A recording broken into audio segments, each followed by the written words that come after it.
Hola amigos, ¿cómo están? Vamos a hablar del artículo 781 de la Ley Federal del Trabajo acerca del interrogatorio libre. Somos Gabriela Elías Medina y Fanny Betsabe Mauricio Méndez. El artículo 781 establece que las partes podrán interrogar libremente a las personas que intervengan en el desahogo de las pruebas sobre los hechos controvertidos, hacerse mutuamente las preguntas que juzguen convenientes y examinar los documentos y los objetos que se exhiban. Para nuestro estudio de este artículo lo vamos a dividir en tres secciones. Uno, donde las partes mutuamente pueden hacer uso libre del interrogatorio a la contraparte. 2, el momento del desahogo de la prueba. Y 3, cuando vamos a examinar los documentos y objetos que se van a exhibir.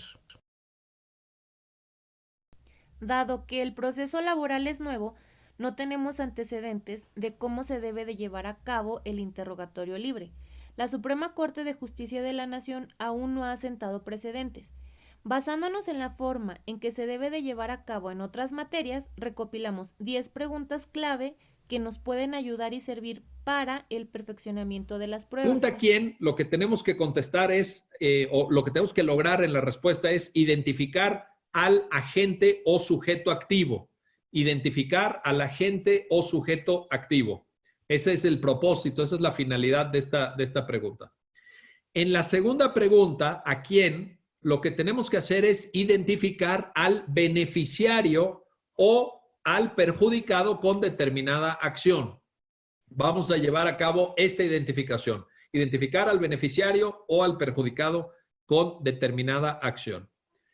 En la pregunta número 3, en la pregunta de qué, vamos nosotros a narrar o a contar o identificar la acción realizada. La acción realizada, con esto estaríamos contestando a la tercera pregunta. La cuarta pregunta, la pregunta de cómo, nos obliga o nos, digamos, direcciona hacia ilustrar la mecánica de los hechos. La mecánica de los hechos.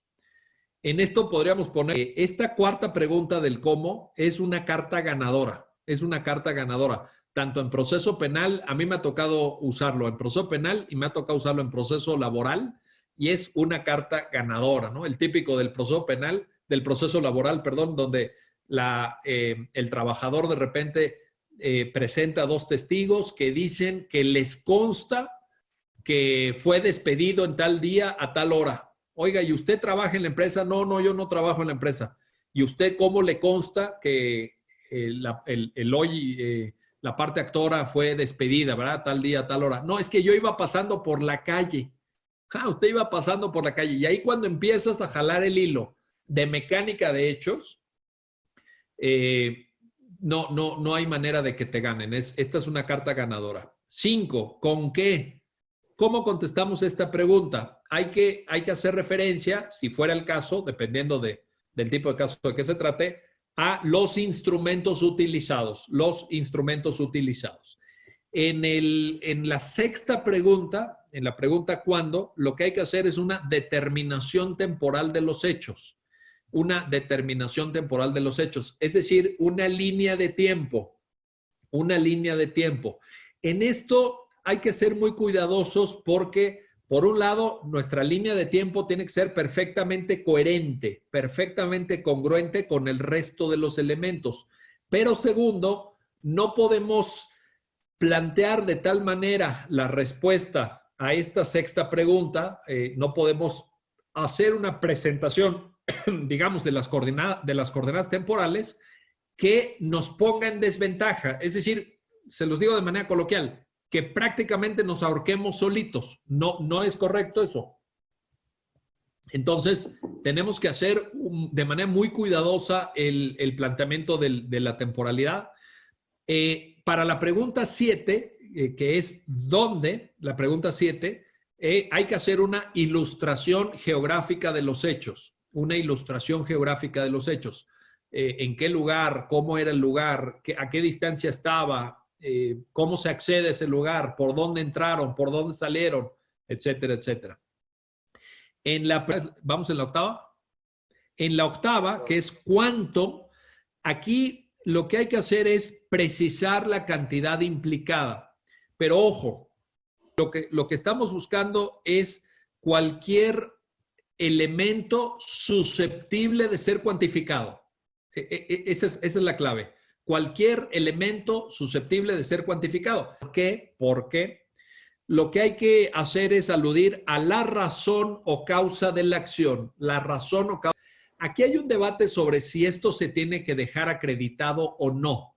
Es decir, si tú ya acreditaste que la conducta se realizó, ¿qué más da cuál fue la causa o razón? ¿Por qué lo hizo? Pues la verdad es que no es importante. Hay quien dice esto. Yo lo visualizo de la siguiente manera. Yo creo que si tú eres capaz de contestar bien esta pregunta, añades un elemento de convicción. Es decir, cuando, por ejemplo, le das una explicación al juzgador de cuál fue el detonante, cuál fue la razón, cuál fue la causa que llevó a una persona a tomar determinado curso de acción, etcétera, y se entiende esta justificación, estás reforzando mucho tus argumentos y estás elevando tu capacidad de convicción. Y la 10ª pregunta, el para qué, aquí lo que hay que hacer para contestar esta 10ª pregunta es aludir al objetivo o finalidad perseguida. Es decir, intentamos explicar el origen de la conducta. En la pregunta 10, lo que estamos es intentando identificar el destino, el propósito, la finalidad. ¿Qué quería lograr? No el detonante, no el inicio, no el arranque, sino la finalidad que se proponía. Como primer punto, tenemos el interrogatorio libre. Su naturaleza jurídica la encontramos en la Ley Federal del Trabajo en el artículo 781 y 782 y en la Constitución Política de los Estados Unidos Mexicanos en los artículos 16 y 17. El fundamento legal es el poder interrogar libremente a todas las personas que intervengan en el desahogo de las pruebas y como objetivo es perfeccionar las pruebas en el momento de su desahogo. Como segundo punto tenemos el desahogo de las pruebas y las pruebas que son admisibles. ¿Cómo se desahogan las pruebas? Los requisitos son hacer referencia a los hechos controvertidos y que no hayan sido confesados por las partes. Se ofrecerán al momento de la audiencia e irán acompañados de todos los elementos para su desahogo. Pruebas admisibles. Artículo 776. Son admisibles en el proceso todos los medios de prueba que no sean contrarios a la moral y al derecho, en especial los siguientes: confesional, documental, testimonial, pericial, inspeccional, presuncional, instrumentos de actuación, entre otros. Corresponderá al patrón su dicho cuando exista controversia sobre fecha de ingreso, antigüedad del trabajador, faltas de asistencia, causas de rescisión de la relación del trabajo, terminación de la relación del trabajo o contrato del trabajo para obra o por tiempo determinado, contrato de trabajo, jornada de trabajo ordinaria y extraordinaria, siempre que no rebase de 9 horas extras semanales, pagos de días de descanso y obligatorio, así como de aguinaldo, disfrute y pago de vacaciones, pago de la prima dominical, vacacional y de antigüedad, monto y pago de salario, pago de PTU, que es la participación de los trabajadores en las utilidades de la empresa, la incorporación y pago de aportaciones al IMSS, Infonavit y SAR. Cargas probatorias. El tribunal eximirá de la carga de la prueba cuando por otros medios esté en posibilidad de llegar al conocimiento de los hechos y para tal efecto, a petición del trabajador o de considerarlo necesario, requerirá al patrón la exhibición de documentos que de acuerdo con la ley tiene el deber de conservar en la empresa, apercibiendo al patrón que en caso de no exhibir los documentos se presumirá ciertos los hechos alegados por el trabajador. Algunos supuestos de cómo se debe exhibir el escrito de prueba es 1. Cuando ya no es necesario hacerle ninguna modificación. Se exhibe el documento cuando la audiencia se abre con la comparecencia de las partes. Se acredita la personalidad en el ofrecimiento de pruebas mediante el escrito. Cuando la contraparte hace el uso de la voz, puede objetar las pruebas de la parte actora y es la única oportunidad de objetar. 2. Cuando le falta agregar pruebas a la parte actora. Cuando falta agregar una prueba, se ofrece el escrito y se ofrece la prueba faltante mencionándola. Se corren copias a la contraparte previo a ratificar.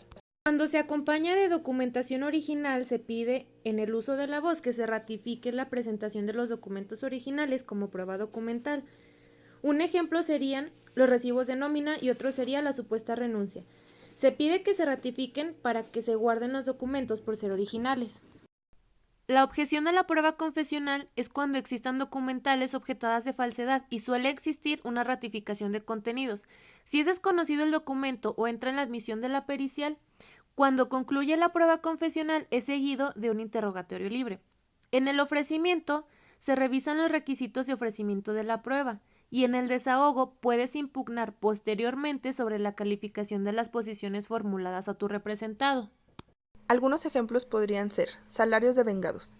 El trabajador demanda al patrón el pago de los salarios devengados que según el patrón no pagó. La rescisión por falta de pago de salarios. El trabajador argumenta que el patrón no cumplió con la obligación de pagar los sueldos correspondientes. Horas extras. Manifiesta el trabajador que el patrón no pagó por el tiempo extra que laboró después de su jornada de trabajo. Reparto de utilidades. El trabajador demanda su derecho de ser partícipe de las utilidades obtenidas por la empresa. Inscripción retroactiva al IMSS. Se argumenta que el patrón no cumplió con la obligación de inscribir al trabajador en tiempo y forma al IMSS. Falsos despidos. El trabajador demanda por un supuesto que se requiere comprobar. El patrón despidió al trabajador, siendo que en realidad el trabajador abandonó su puesto de trabajo. En estos supuestos, se deben presentar las pruebas correspondientes y se puede interrogar a los involucrados. Fin de la transmisión.